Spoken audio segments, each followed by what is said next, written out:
Os estágios da loucura são tão infinitos e variados que acabam por serem acobertados por uma personalidade forte.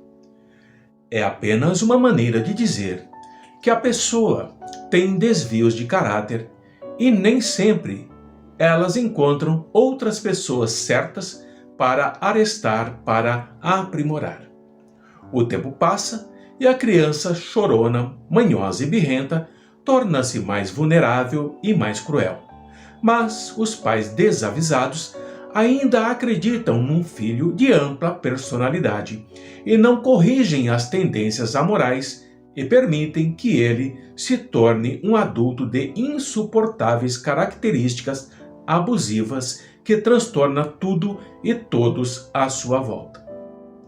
Outros, ainda, além de carregar aquilo que é espírito imperfeito, na margem da crueldade, têm desequilíbrios psíquicos por abuso de outras encarnações nos seguintes âmbitos: o abuso de tóxicos, desde os inumeráveis tipos de tabacos ao narguilé, mal este desde as primeiras eras, o uso de morfinas, cocaínas e seus derivados, o álcool de todos os volumes, e ainda o sadismo, o sexo orgástico e todas as consequências de ações emocionais, e dentre elas a mais terrível, o aborto. Pois este, que é o aborto, além de proporcionar inimigos de igual parte dos assassinados, diante das traições e perfídias, mudam a própria estrutura psíquica e o cérebro físico. Nas encarnações futuras, trará pequenas ou grandes falhas estruturais do perispírito que não conseguirá equilibrar. Pois para um espírito ser equilibrado, todo o componente físico, desde a parte neural até as glândulas mais profundas, tem que harmonizar com a mente pensante. O espírito, o perispírito e o físico necessita de relativo espaço harmônico para a orquestra da vida vibrar. Se assim não procede, ocorrem os distúrbios físicos com graves defeitos que podem ser congênitos ou não. Quando se faz um exame de uma determinada parte do encéfalo físico e esta parte não funciona, é porque o espírito tem desequilíbrio nesta área.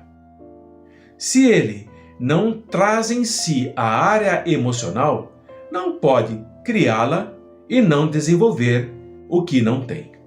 Mas se o físico é perfeito e ainda assim o encarnado não tem equilíbrio emocional, temos que pensar que o físico é como um vaso de barro perfeito, mas com trilhões de trincas imperceptíveis aos nossos olhos.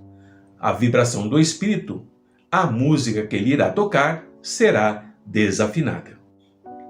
Porque o instrumento reagirá de acordo com o músico e a sua própria perfeição. Um bom músico, música harmoniosa, criativa e produtiva. O contrário também é igual. Um estorvo para a maioria e com poucas mudanças.